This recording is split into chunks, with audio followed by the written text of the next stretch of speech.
બોટાદમાં રાણપુરના નાની વાવડી ગામે અરવિંદ વલોદરા નામના વ્યક્તિએ આપઘાત કર્યો। મૃતકની દીકરીની સાથે છેડતી થઈ હતી, જે ફરિયાદ રાણપુર પોલીસ મથકમાં દાખલ ન કરાતા આપઘાત કર્યો હોવાના મૃતકના પરિવારે આક્ષેપ કર્યો। રાણપુર પોલીસ મથકના જવાબદારો વિરુદ્ધ કાર્યવાહી ન કરાય ત્યાં સુધી મૃતદેહ નહીં સ્વીકારવાનો પરિવારજનોએ નિર્ણય કર્યો છે।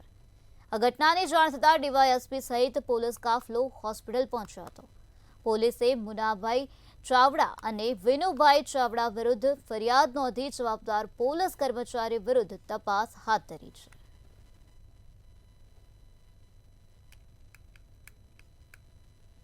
જેમાં મુન્નાભાઈ ચાવડા તથા વિનુભાઈ ચાવડા આ બંને વિરુદ્ધ અબેટમેન્ટ ઓફ સુસાઇડ તે અંગેની ફરિયાદ છે તે આપવામાં આવી છે।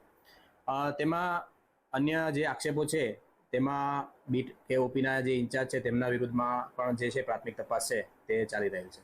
ડેડ બોડી શુક્રવારે ઇનકાર કર્યો છે, એને લઈ શું કહે? આ બાબતે ફરિયાદી છે તેમની ફરિયાદ યોગ્ય કલમો હેઠળ દાખલ કરવામાં આવી છે અને હાલ છે તેમના દ્વારા ડેડ બોડી છે તે પણ સ્વીકારી લેવામાં આવે છે।